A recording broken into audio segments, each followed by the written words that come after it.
Zap Crypto, c'est tous les jours, toute l'actu crypto au même endroit. Bienvenue chez vous les zappeurs et zappeuses. Alors, au niveau des indices, bon, Trump il arrive, il fout le bordel, il y a cette grosse chute qui arrive, qui finalement en fait du rebalancing. Si on regarde bien en weekly, on voit qu'on est revenu dans les FVG weekly sur le Nasdaq. Alors ici on avait un petit FVG, on avait ce deuxième FVG pour l'instant qui est toujours maintenu. On a donc un NWOG, un New Week Open Gap qui s'est formé juste ici. On a un décalage du prix, donc peut-être éventuellement que ce sera comblé. Mais d'un point de vue technique, bon, ça semble être assez clean pour que ce soit un reset rapide et une reprise haussière.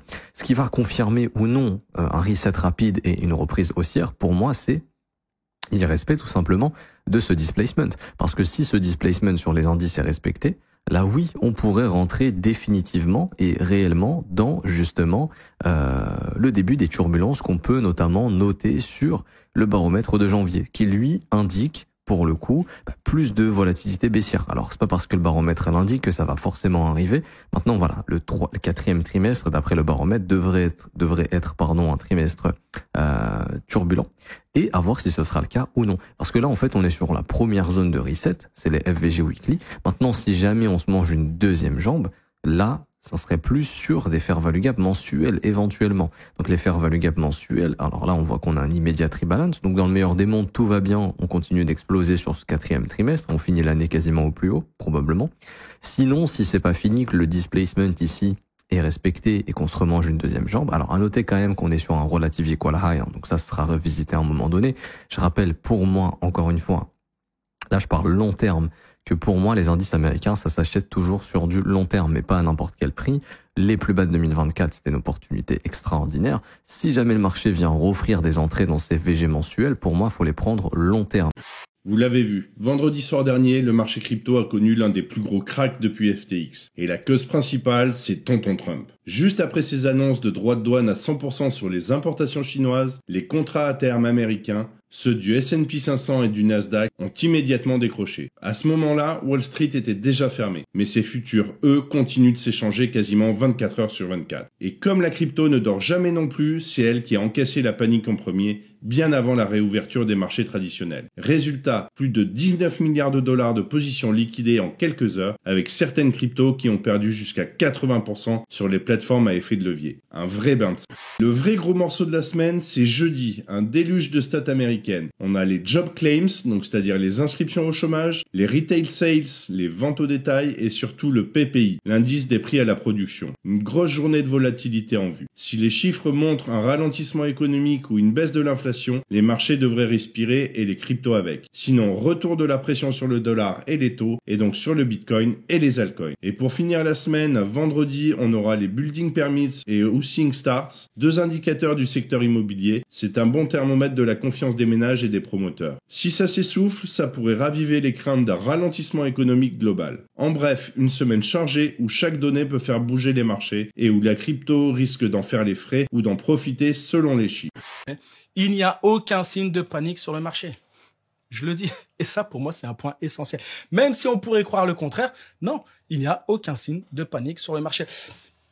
Oui, il y a les traders qui se sont malheureusement fait défoncer, mais pour toutes les personnes qui ont acheté en spot, elles ont peut-être pu recharger ou au pire des cas, elles n'ont rien fait et elles vont retrouver leur portefeuille. Donc, pour moi, il n'y a pas de panique. Et d'ailleurs, le Bitcoin Structure Index a bien chuté de 8%, c'est vrai, mais il n'est pas tombé à moins 15%, le seuil qui indiquerait de vraie panique ou des ventes massives. En gros, pour faire simple, le marché a corrigé, mais sans effondrement rationnel. Oui, il a craché, mais sans effondrement irrationnel. Je veux dire irrationnel, pas rationnel, irrationnel.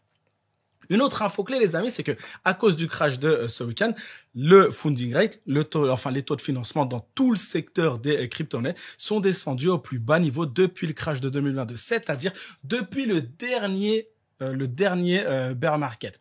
Et ces chiffres, ils viennent de Glassnode, une des principales plateformes d'analyse on-chain. En résumé, pour faire simple, comment on va interpréter ça? Le marché a été totalement nettoyé. D'ailleurs, hier et avant-hier, je vous ai parlé de bateaux totalement nettoyés. Eh ben oui, en clair, le marché a été totalement nettoyé. Les positions trop risquées ont sauté, les effets de levier se sont effondrés et on repart. Aujourd'hui, c'est la réalité, encore une fois, même si ça fait mal pour certaines personnes, on repart sur une base plus saine. Et c'est peut-être Seule bonne nouvelle dans tout ce chaos. Parce que malgré la chute, tout le marché, enfin le marché des crypto-monnaies s'est purifié naturellement. On a eu quasiment 20 milliards de dollars de liquidation de positions en 24 heures, vendredi soir, dans la nuit de vendredi à samedi. Et puis, alors on n'a pas retracé depuis l'intégralité, notamment sur le Bitcoin. Sur Ethereum, on a reconquis les 4200 dollars. On est tombé à moins de 3600 dollars. Ça va très très vite. Morgan Stanley. Morgan Stanley, donc la grande banque américaine, vient d'enlever les limitations qui autorisaient l'achat d'ETF, crypto, etc. sur les plans de retraite aux États-Unis. Ils ont enlevé cette limitation qui était uniquement autorisée pour les gens en fait qui avaient plus d'1,5 million de dollars. Là, n'importe qui chez Morgan Stanley peut acheter ce type d'ETF et les mettre dans leur plan de retraite, ce qui est vraiment très bien. Ça fait beaucoup d'investisseurs qui vont pouvoir acheter des ETF. BTC, des ETF Ether et potentiellement les ETF altcoin quand ça va sortir. Et si certains d'ailleurs doutent encore de la légitimité du marché crypto, les dernières déclarations de Larry Fink, qui je te rappelle est le PDG d'un des plus grands fonds d'investissement et pas que crypto au monde, ici, il ne laisse plus aucune place au débat parce que lors d'une récente interview dans 60 minutes, alors c'est pas 66 minutes, je crois que c'est sur M6, 66 minutes, il a confirmé très clairement, et là on parle de la télévision américaine, hein, bien sûr, il a dit il y a une place pour la crypto, tout comme il y a une place pour l'or, avant d'ajouter ce n'est pas un mauvais actif. Et quand le patron du plus grand gestionnaire d'actifs au monde, avec 12 000 milliards de dollars sous gestion, mais publiquement d'ailleurs Bitcoin sur le même plan que l'or, ça valide définitivement ce que les investisseurs institutionnels sont déjà en train de faire, c'est-à-dire considérer la crypto comme une classe d'actifs à part entière.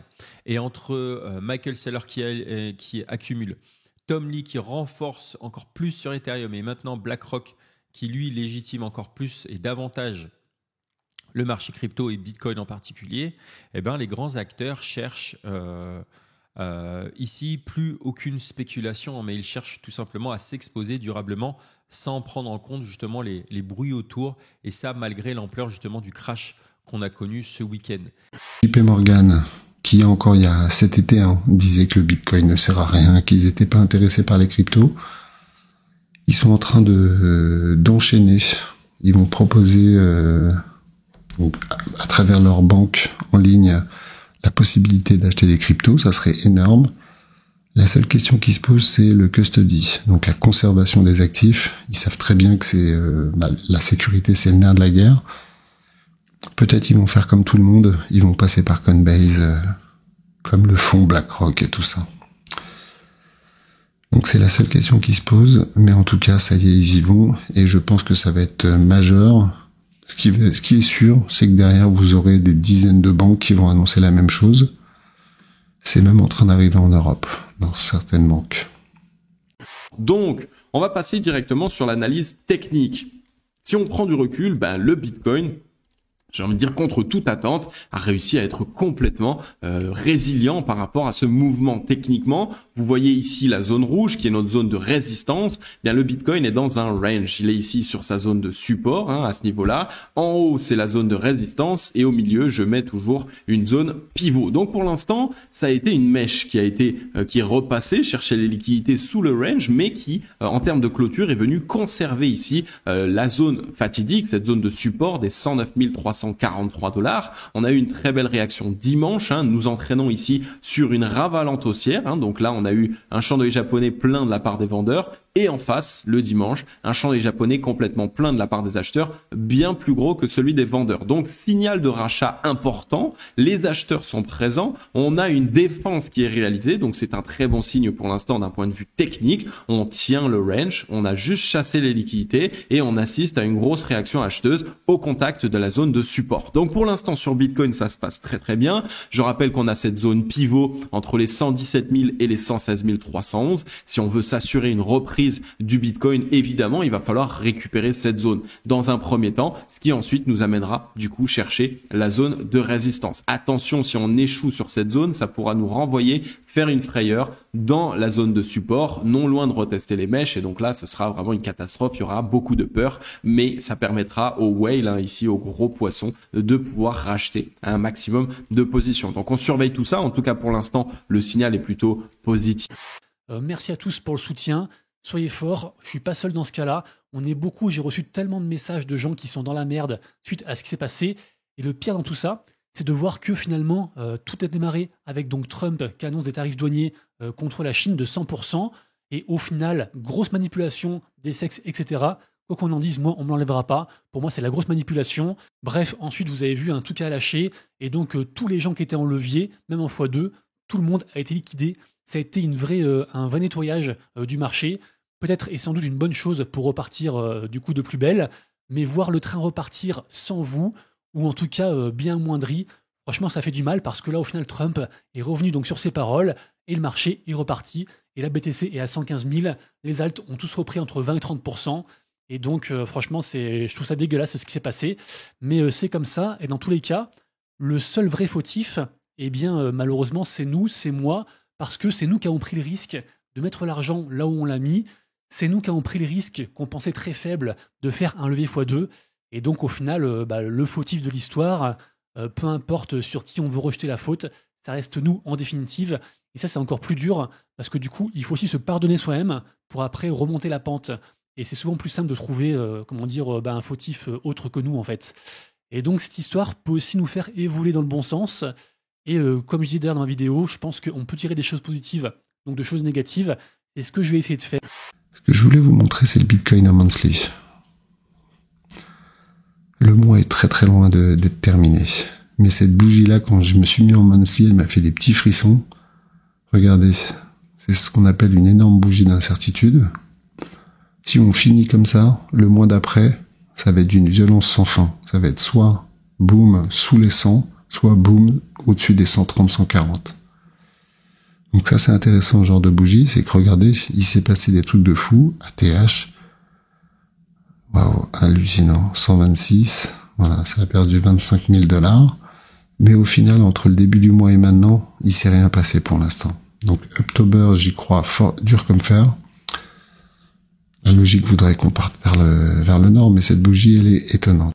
19 milliards de liquidations, que ce soit ici 16,7 milliards de dollars de positions longues liquidées et 2,456 milliards de dollars de positions short liquidées, le tout en une seule journée, mais même pas une journée complète, techniquement en quelques heures. Donc c'est un drama qui est très important, qui est venu mettre une énorme claque sur le marché crypto, qui rappelle évidemment que les effets de levier sont à utiliser avec parcimonie, avec de vraies stratégies, une compréhension de ce que vous faites, mais surtout avec des stop loss. Si vous n'avez pas de stop loss en effet de levier, vous êtes gambler. Il y a eu aujourd'hui plus de 1 600 000 traders qui ont été liquidés sur ce mouvement. Donc concrètement, faites attention à ce que vous faites. Il y a énormément à la fois de bénéfices à pouvoir utiliser l'effet de levier, mais aussi énormément de malus, de points qui peuvent vous impacter à très long terme. Donc restez prudent. Binance a dû annoncer un remboursement de 283 millions de dollars aux personnes impactées par la chute des actifs qui n'étaient pas censés chuter.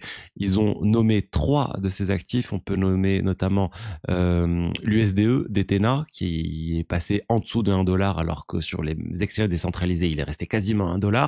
On a aussi les tokens tels que en fait l'Ether, le WBET et le BNSOL, c'est-à-dire l'Ether tokenisé via Binance et le Solana aussi tokenisé via Binance. Tout ça, ça s'est écarté du prix réel alors que ça ne devait pas et ça a entraîné des liquidations.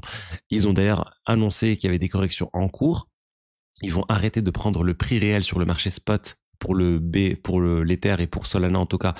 Ils vont arrêter de prendre ce prix sur le marché spot, ils vont prendre maintenant le prix des actifs sous-jacents, l'Ether et Solana. C'est quelque chose qui se fait actuellement sur les plateformes de lending, borrowing, etc. parce que ça permet d'éviter des liquidations en cascade et des situations comme on l'a vu aujourd'hui. On peut avoir des écarts ponctuels du prix, mais tant que l'actif reste suffisamment collatéralisé, il n'y a pas de raison de changer son prix.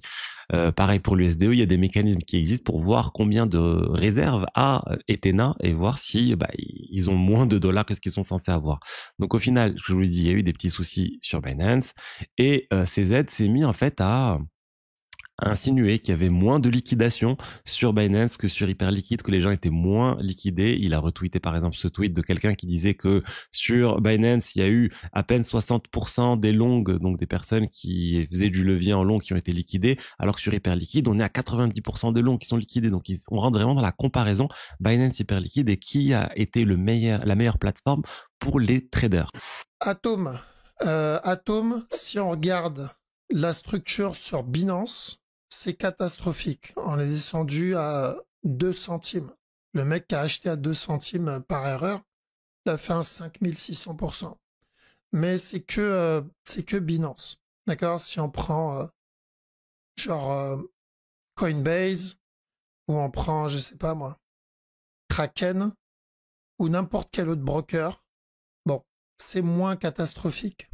Beaucoup sont en train de taper sur une personne qui s'appelle Gareth Jean, qui est l'ancien PDG d'une plateforme s'appelait Bitforex, qui a nié plein d'accusations qu'on porte contre lui en ce moment, tu vois. Et pourquoi c'est en train de faire un petit peu le brouhaha sur le marché? C'est parce que lui, il a ouvert un short juste avant l'annonce de Trump quand il a dit « je vais imposer 100% dans la Chine ». Bon. Et pourquoi en ce moment ça prend de l'ampleur? Parce qu'on a l'ancien PDG de maintenant, Changpeng Zhao, qui a partagé sur Twitter les informations personnelles et privées de ce monsieur Jean, tu vois, en disant, regardez, lui, c'est un pas gentil, il y a un délai d'initié, il savait parce qu'il a ouvert un short avant. Et Jean a affirmé que déjà que c'est pas son portefeuille à lui, c'est un portefeuille à un client, bon, après que ce soit lui ou client, on sait pas. Et pourquoi ça fait parler de lui? Parce qu'il a 100 000 bitcoins dans son portefeuille. 100 000 bitcoins, tu vois. Bon. Et qu'est-ce qu'il a fait? Il est allé sur Hyperliquid et il a ouvert un short à pas loin d'$1 milliard, c'est 735 millions. Après, il a un petit peu rajouté, tu vois. Un short l'a ouvert. Donc déjà, quand t'as quelqu'un qui arrive qui dit, moi, j'ouvre un short à plus de 700 millions, déjà le marché, boum, ça lui met un petit coup, tu vois. Ça, c'est sûr. Donc ça met direct un petit coup, pas l'ouverture du short, mais ça met un double coup par effet papillon. C'est que quand t'as une baleine géante comme ça, t'as une baleine qui ouvre pas loin d'$1 milliard, là, ça fait parler. Donc ça, c'est vu.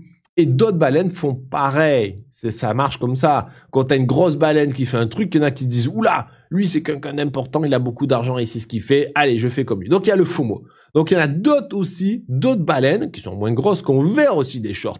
Et boum, boum, boum, ça a mis des coups sur le marché. Et en plus de ça, t'as le coup près qui arrive Trump. Bonjour, 100% tarif douanier. Bam! Donc là, déjà, t'as double effet, gros choc, vente sur le marché. Et après, derrière, t'as chez Binance, là, blablabla, les algorithmes, ils s'emballent, ils font n'importe quoi. Bam! Sur Hyperliquid, ça défonce aussi plein de baleines qui avaient ouvert des positions longues. Boum! Ça provoque des ventes sur le marché. Ça dépèque du côté de Binance. Les algorithmes, ils font tout chuter, machin. Bon, t'as compris que c'est, en gros, plein de petites choses qui sont additionnées qui ont provoqué ce petit flash crash. On continue dans les nouvelles plutôt macro et c'est ce qui pose problème. On a ici toujours une augmentation de la confrontation Chine-US, principalement à cause des terres rares et un petit début de guerre économique.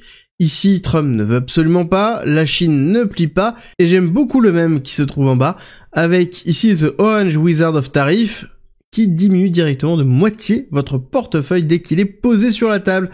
Oui, ça fait mal. En effet, forcément, pression baissière à l'ouverture sur les futurs, le S&P 500, le Nasdaq, c'est absolument pas. Et si tu n'es pas rassasié, retrouve à gauche le Zap Crypto de la veille et à droite le Zap Crypto de l'année dernière, jour pour jour. Tu as trouvé une ou plusieurs actus intéressantes? Fais-le moi savoir en commentaire.